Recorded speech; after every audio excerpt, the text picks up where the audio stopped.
Hello all of you. आज की class में हम लोग डिस्कस करेंगे पॉइंटर। पॉइंटर एक वेरिएबल है जो किसी दूसरे वेरिएबल के एड्रेस को होल्ड करता है, यानी किसी भी वेरिएबल का एड्रेस आप स्टोर करना चाहते हो तो आपको पॉइंटर वेरिएबल्स की रिक्वायरमेंट होगी।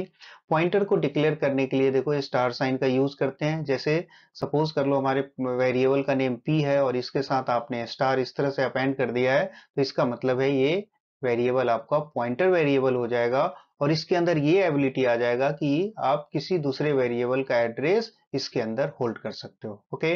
और एड्रेस को रिट्रीव करने के लिए ये एम्परसेंट यानी एंड का साइन आपको यूज करना होता है।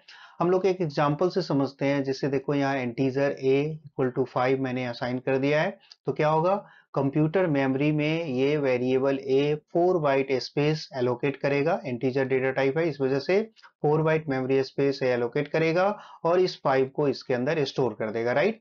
और आप सबको पता है कि कंप्यूटर मेमोरी में जितने लोकेशन होता है सबका एक यूनिक एड्रेस होता है, तो इसका भी कुछ ना कुछ एड्रेस होगा।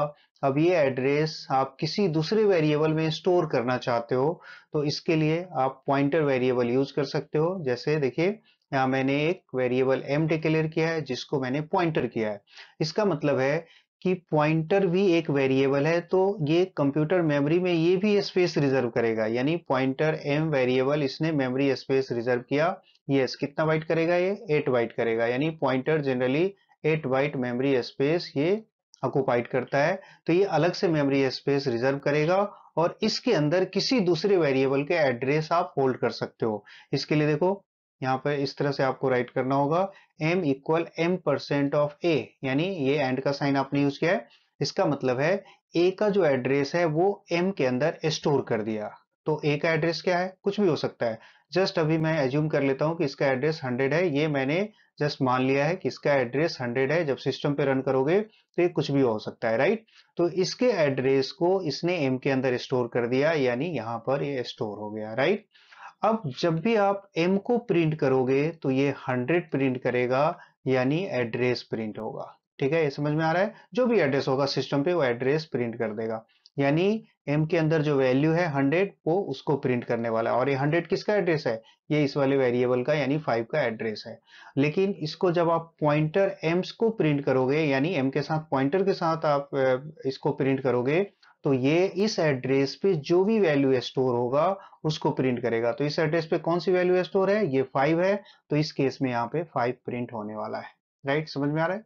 तो चलिए मैंने यहाँ पर एक कंप्लीट एग्जांपल लिया है और इसको आप चाहो तो सिस्टम पे टाइप करके रन करके देख सकते हो इसका क्या एड्रेस है। ओके, देखो यहाँ मैंने एक वेरिएबल लिया है num10। तो ये क्या करेगा, कंप्यूटर मेमोरी में 4 बाइट स्पेस लेगा, इसका नेम है num और इसमें 10 को स्टोर कर दिया और इसका एड्रेस मैंने पॉइंटर वेरिएबल ptr में स्टोर कर दिया। ओके, देखो सबसे पहले मैंने इसको डायरेक्टली प्रिंट किया है, सिंपल नंबर को मैंने प्रिंट कर लिया है। क्या प्रिंट करेगा, 10। और यहाँ पे डायरेक्ट देखो m% के साथ num को प्रिंट किया है, तो ये प्रिंट करेगा आपका इसका जो एड्रेस होगा। ठीक है, यस, आप कुछ एज्यूम करना चाहते हो तो कर लो। सपोज करो इसका एड्रेस मैंने यहाँ पर 100 ले लिया है, तो ये यहाँ पर 100 प्रिंट होगा। इस केस में सिस्टम पे रन करोगे तो कुछ और आएगा, इस चीज को जरूर आप नोटिस करो। ओके, चलिए अब इसको हम लोग पॉइंटर के हेल्प से प्रिंट करते हैं। तो यहाँ देखो मैंने विदाउट पॉइंटर यानी स्टार साइन आपने यूज नहीं किया है, इसको प्रिंट करोगे तो ये क्या प्रिंट करेगा, इसके अंदर जो एड्रेस स्टोर है, किसका एड्रेस, ये इसका एड्रेस है। यानी यहाँ देख सकते हो ये आपका एक पीटीआर पॉइंटर है और इसमें इसके एड्रेस को होल्ड किया हुआ है, यानी इसका एड्रेस क्या है, 100 है, तो यहाँ पे होल्ड किया हुआ है। तो जब यहाँ पीटीआर प्रिंट करोगे विदाउट स्टार, तो ये इसके अंदर जो वैल्यू है वो प्रिंट होने वाला है, यानी इस केस में 100 प्रिंट होगा। जो एड्रेस है किसका, एड्रेस है इस 10 का, राइट। उसके बाद यदि आप इसमें स्टार के साथ प्रिंट करोगे तो क्या प्रिंट करेगा, इस एड्रेस पे जो भी वैल्यू स्टोर है, यानी 100 एड्रेस पे कौन सी वैल्यू स्टोर है, 10। तो इस केस में यहाँ पर ये 10 प्रिंट करने वाला है। तो ये जो प्रोसेस है इसको हम लोग डी रेफरेंसिंग भी कहते हैं, क्योंकि आपने पॉइंटर वेरिएबल से वैल्यू को रिट्रीव किया है। तो ये प्रोसेस आपका डी रेफरेंसिंग कहा जाता है। इस चीज को भी आप नोटिस कीजिए, तो समझ में आ गया होगा कि ये कैसे वर्क करता है पॉइंटर और वैल्यू को कैसे असाइन करता है। ओके, अब हम लोग डिस्कस करेंगे पॉइंटर टू पॉइंटर। इसका मतलब है कि जैसे आप कोई सिंपल वेरिएबल डिक्लेयर करते हो तो और इसका एड्रेस आप स्टोर करना चाहते हो तो आपको एक पॉइंटर वेरिएबल्स की जरूरत होती है इस तरह से।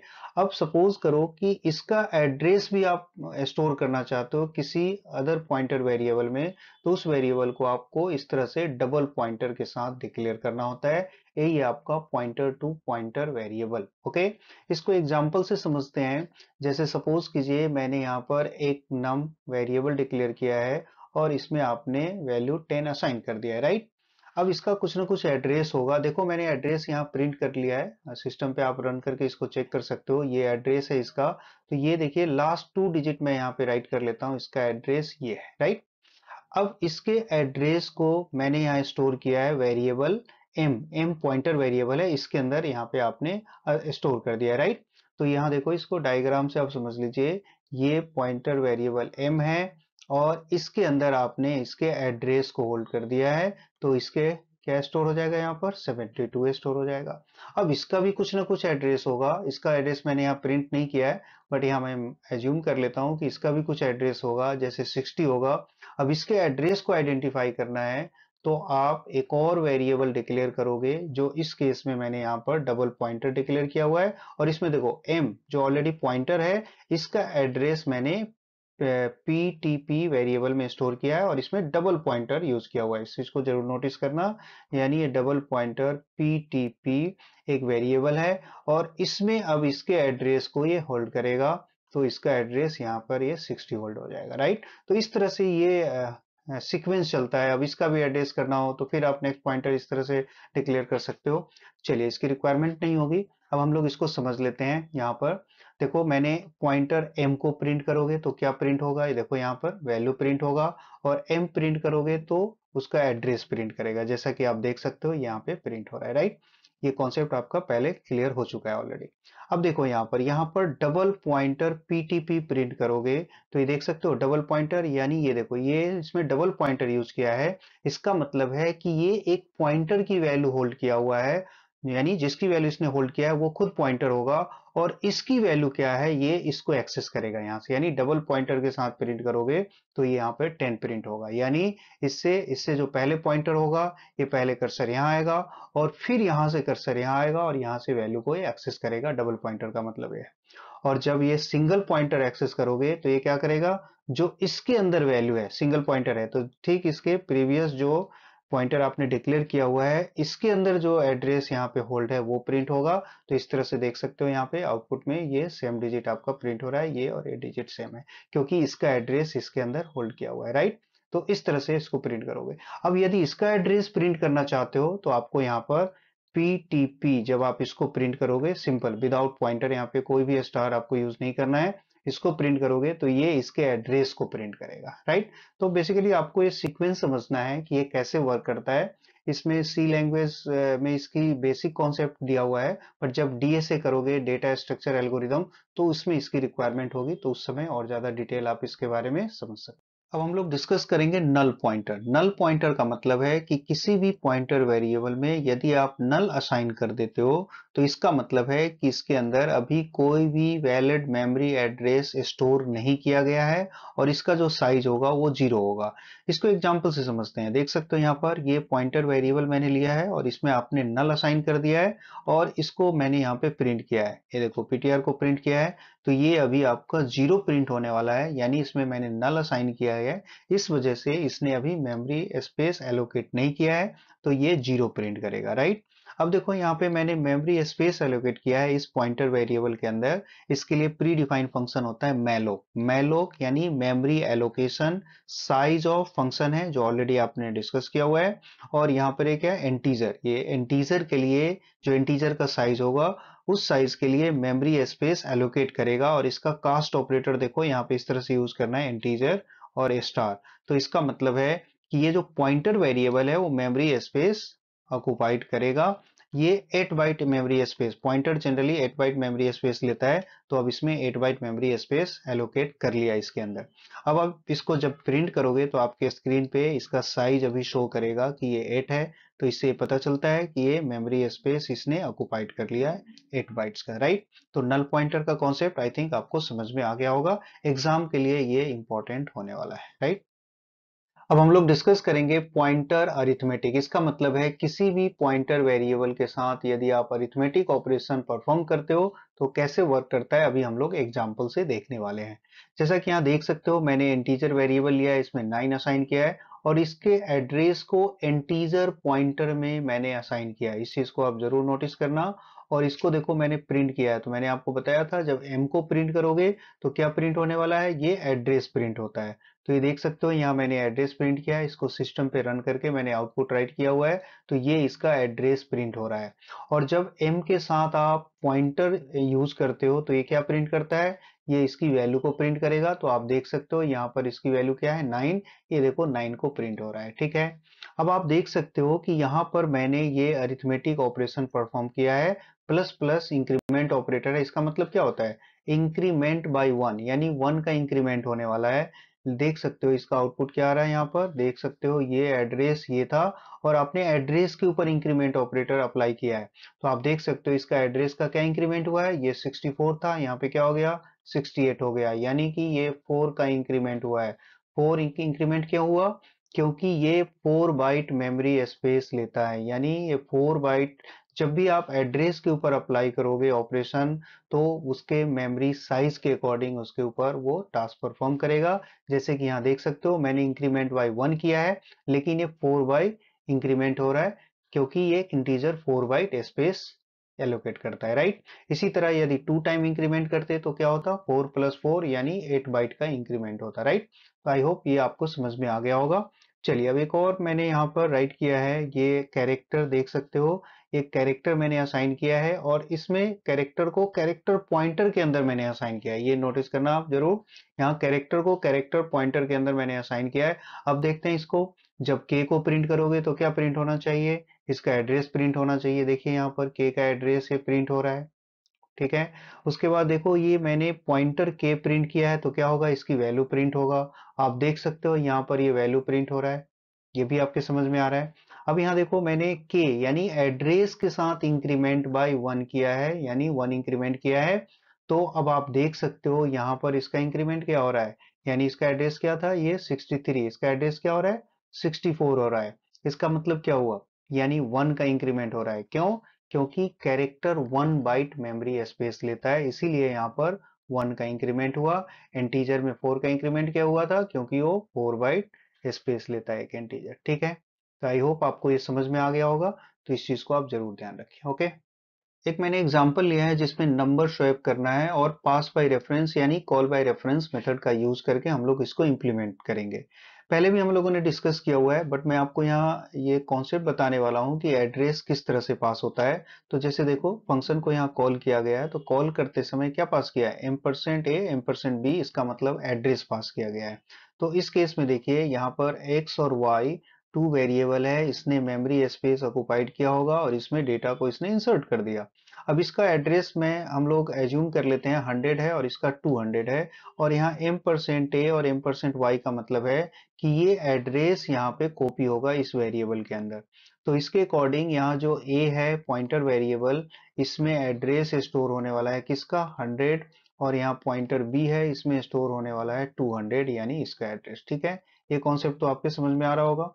अब जब इसको हम लोग पॉइंटर के साथ प्रिंट करेंगे, तो अभी पिछले एग्जांपल में आपने देखा पॉइंटर वेरिएबल को जब पॉइंटर के साथ यूज करते हो तो ये किसको रिप्रेजेंट करता है, ये वैल्यू को रिप्रेजेंट करता है, यानी इस लोकेशन पे क्या कौन सी वैल्यू है, 2 है, तो ये एक्चुअली 2 को रिप्रेजेंट करेगा। और जो पॉइंटर बी है वो क्या रिप्रेजेंट करेगा, ये 3 को रिप्रेजेंट करेगा, ठीक है। तो ये आपके समझ में आ गया। तो यहाँ पर मैंने जो स्वैपिंग किया है देखो, पॉइंटर ए यानी इसकी वैल्यू टी में स्टोर कर दिया और बी की वैल्यू ए में स्टोर किया और टी की वैल्यू को फिर बी में स्टोर कर दिया, और इस तरह से आपका ये नंबर स्वैप हो गया, राइट। आई थिंक ये कॉन्सेप्ट क्लियर हो गया होगा। अब हम लोग डिस्कस करेंगे कि फंक्शन पॉइंटर को कैसे रिटर्न करता है। देख सकते हो यहाँ मैंने एक छोटा सा एग्जांपल लिया है जिसमें एक डिस फंक्शन आपने डिक्लेयर किया है, और ये देखो ये पॉइंटर से हमने फंक्शन को डिक्लेयर किया है। क्यों, क्योंकि ये फंक्शन पॉइंटर वैल्यू रिटर्न करने वाला है।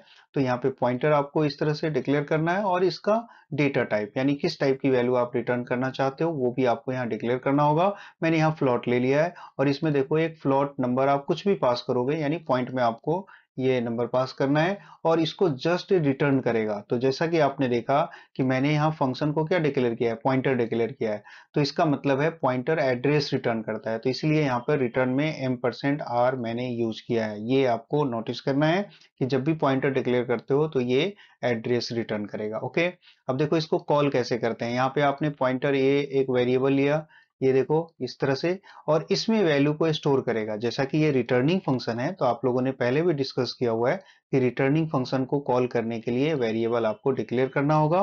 कौन सा वेरिएबल? जो डेटा टाइप आपने फंक्शन डिक्लेयर करने के लिए यूज किया है वही डेटा टाइप यहाँ भी यूज करोगे। अब इसको ए में मैंने डिस्क को कॉल किया और देखो यहाँ नंबर मैंने पास किया 3.2, तो ये 3.2 देखो यहाँ पर ये आर में पास होगा और यहाँ क्या रिटर्न कर रहा है? एड्रेस। तो ये क्या करेगा? ए के अंदर एड्रेस स्टोर करेगा। अब जब इसको ए को प्रिंट करोगे तो इसका एड्रेस आपके स्क्रीन पे प्रिंट हो जाएगा। ठीक है, चलिए ये मैंने इसलिए बता दिया कि ये आपके एग्जाम में क्वेश्चन आता है कि फंक्शन पॉइंटर को कैसे रिटर्न करता है, एक डेमो से आप इसको शो करो। ओके, एक और एग्जांपल मैंने लिया है जिसमें आपको ये शो करना है कि फंक्शन मल्टीपल वैल्यू को कैसे रिटर्न करता है पॉइंटर के हेल्प से। ये आपको एक डेमो यहाँ पर शो करना है। तो देखिए मैंने एक फंक्शन डिक्लेयर किया और इसमें इंटीजर a और b 2 वैल्यू पास करोगे और यहाँ सम कैलकुलेट करना है और मल्टीप्लाई कैलकुलेट करना है। जो वैल्यू रिटर्न होने वाला है उसको आपको पॉइंटर से इस तरह से डिक्लेयर करना है। अब देखो ये पॉइंटर के अंदर मैंने a प्लस बी कैलकुलेट कर दिया और ये पॉइंटर मल्ट के अंदर मैंने a मल्टीप्लाई b कैलकुलेट कर लिया, राइट। अब उसके बाद देखो ये यहाँ जब इसको कॉल करोगे तो x और y मैंने डायरेक्टली नंबर असाइन कर लिया। आप लोग चाहो तो यूजर से एंट्री करवा सकते हो। और यहाँ पर s और m, ये s मैंने ये सम के लिए और m इस मल्टीप्लाई के लिए मैंने डिक्लेयर किया है। अब आप देख सकते हो नॉर्मली x और y की वैल्यू पास करोगे और यहाँ पर s और m का जो एड्रेस है वो यहाँ पे कॉपी हो जाएगा जैसा कि मैंने बताया सम के अंदर और इसके अंदर, और फिर इसी एड्रेस पे डायरेक्टली वो कैलकुलेट करेगा। और जब आप s को प्रिंट करोगे और m को प्रिंट करोगे तो यहाँ जो इसका एक्चुअल सम होगा वो आपके स्क्रीन पे प्रिंट होने वाला है, राइट। तो इस तरह से एक फंक्शन से आप मल्टीपल वैल्यू को रिटर्न करवा सकते हो पॉइंटर के हेल्प से। ओके, नेक्स्ट टॉपिक लिया है मैंने पॉइंटर एंड स्ट्रिंग, यानी हम लोग ये लर्न करने वाले हैं कि स्ट्रिंग के साथ पॉइंटर किस तरह से वर्क करता है। इसको एक एग्जांपल से समझेंगे जिसमें आपको लेंथ काउंट करना है स्ट्रिंग का। ऐसे क्वेश्चन हम लोगों ने एरे के हेल्प से ऑलरेडी किया हुआ है बट इस बार हम लोग पॉइंटर के हेल्प से करने वाले हैं। ओके, देख सकते हो यहाँ पर मैंने एक पॉइंटर वेरिएबल लिया है str और इसमें स्ट्रिंग को मैंने असाइन कर दिया है। आप चाहो तो यहाँ यूजर से भी इनपुट करवा सकते हो। ओके, जैसे ही स्ट्रिंग आप असाइन करोगे या इनपुट करोगे इसका लास्ट कैरेक्टर क्या होता है? नल होता है। पहले भी हम लोगों ने डिस्कस किया हुआ है। अब देखिए यहाँ पर ये पॉइंटर str का मतलब है कि ये यहाँ अभी कर्सर फर्स्ट पोजीशन पे होगा यानी फर्स्ट कैरेक्टर पे होगा और जैसे ही पॉइंटर के साथ चेक करते हो तो इसका मतलब है वो इसकी वैल्यू को चेक करेगा, यानी इस लोकेशन पे जो भी वैल्यू है ये इसको चेक करेगा। यानी विदाउट पॉइंटर आप यूज करते हो तो ये बेसिकली एड्रेस को रिप्रेजेंट करता है और जैसे ही आपने इसमें पॉइंटर ऐड कर दिया तो इसका मतलब है कि इस एड्रेस पे जो वैल्यू है उसको ये सिलेक्ट करेगा। तो इसके अकॉर्डिंग देखो यहाँ पे क्या सिलेक्ट करेगा, अभी ये p सिलेक्ट करेगा फर्स्ट पोजीशन पे, चेक करेगा नॉट इक्वल टू नल तो लूप एग्जीक्यूट होगा। तो यहाँ पर इसकी वैल्यू क्या हो जाएगा? 0+1 यानी कि 1 हो जाएगा। और यहाँ देख सकते हो str++ किया हुआ है यानी पॉइंटर नहीं है। इसका मतलब क्या है? ये एड्रेस का इंक्रीमेंट हो रहा है। एड्रेस इंक्रीमेंट होने का मतलब क्या है कि एड्रेस अब यहाँ पे आ जाएगा, नेक्स्ट कैरेक्टर पे शिफ्ट हो जाएगा। अब एड्रेस यहाँ शिफ्ट हो गया तो आप देख सकते हो नेक्स्ट टाइम अगेन ये चेक करेगा पॉइंटर str। इसका मतलब क्या है? पॉइंटर का मतलब जैसा मैंने बताया ये वैल्यू को रिप्रेजेंट करता है। तो ये जो लोकेशन है इस एड्रेस इस लोकेशन पे जो इसकी वैल्यू होगा यानी आई को ये रीड करेगा, फिर चेक करेगा नॉट इक्वल टू नल, ये इंक्रीमेंट होगा यहाँ पे काउंट की वैल्यू 2 हो जाएगा। फिर देखो एड्रेस इंक्रीमेंट हो रहा है, एड्रेस क्या आ जाएगा? इस पोजीशन पे आएगा। फिर इस पोजीशन से देखो पॉइंटर के साथ ये चेक करेगा, पॉइंटर मींस इसकी वैल्यू को चेक करेगा, नल नहीं है, लूप एग्जीक्यूट होगा 3। फिर ये str यहाँ पे नेक्स्ट कैरेक्टर के पास शिफ्ट हो जाएगा। इस तरह से ये नल तक लूप चलेगा और काउंट की वैल्यू इंक्रीज होता रहेगा और ये आपका साइज कहलाएगा यानी नंबर ऑफ कैरेक्टर्स। देखो लूप फिनिश होने के बाद मैंने इसको प्रिंट कर लिया है तो काउंट टोटल वैल्यू प्रिंट होगा यानी जितने इसमें कैरेक्टर होंगे। ये स्पेस को भी काउंट करता है, इस चीज को भी आप ध्यान रखना। ओके, एक और एग्जांपल लिया है मैंने पॉइंटर और स्ट्रिंग का, जिसमें आपको यूजर से 5 नेम इनपुट करवाना है और इसको स्क्रीन पे डिस्प्ले करवाओगे। इस तरह के भी क्वेश्चन आपके एग्जाम में पूछे जाते हैं। यहाँ देख सकते हो मैंने एक एरे लिया है स्टूडेंट्स, और इसका साइज मैंने यहाँ पर 5 डिक्लेयर किया है और इसको पॉइंटर भी डिक्लेयर किया है। इसका मतलब है 5 स्टूडेंट्स का नेम आप इस तरह से इनपुट करोगे। तो मैं यहाँ पे फॉर्मेट बना लेता हूँ ताकि हम लोग डिटेल से इसको समझ पाएंगे। 0 1 2 3 4 इसका इंडेक्स वही होने वाला है, 0 1 2 3 4। अब देखो मैंने यहाँ पे लूप एग्जीक्यूट किया है और इस लूप में आप देख सकते हो स्टूडेंट्स ऑफ आई, आई की वैल्यू फर्स्ट टाइम क्या होगा, 0 होगा। तो इसका मतलब है स्टूडेंट जो एरे मैंने बनाया है उसके 0 इंडेक्स पे, ये देखो ये 0 इंडेक्स है। यहाँ पर मैलोक 20 कैरेक्टर के लिए ये साइज एलोकेट करेगा। साइज ऑफ कैरेक्टर 1 बाइट है, तो 20 मल्टीप्लाई 1 यानी 20 बाइट स्पेस ऑक्युपाइड करेगा।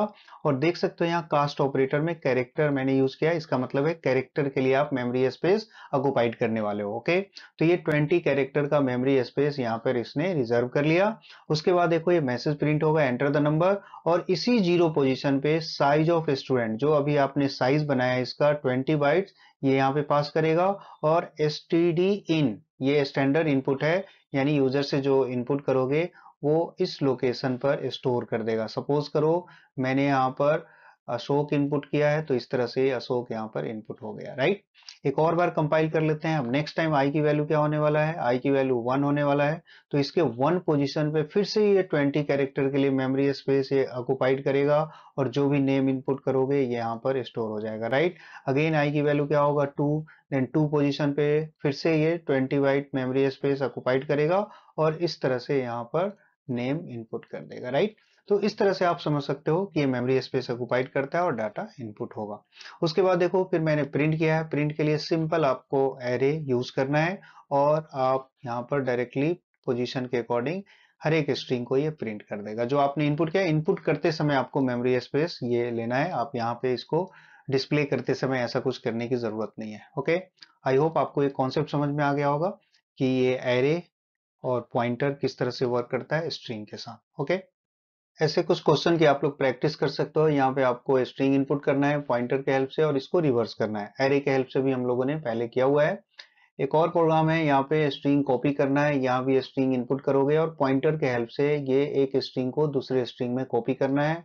एक और प्रोग्राम मैंने यहाँ पे राइट किया है जिसमें आप स्ट्रिंग इनपुट करोगे पॉइंटर के हेल्प से, और उसमें जितने भी कैरेक्टर्स हैं सबकी आस्काई कोड आपको डिस्प्ले करना है। तो ऐसे और भी क्वेश्चन की आप लोग प्रैक्टिस कर सकते हो।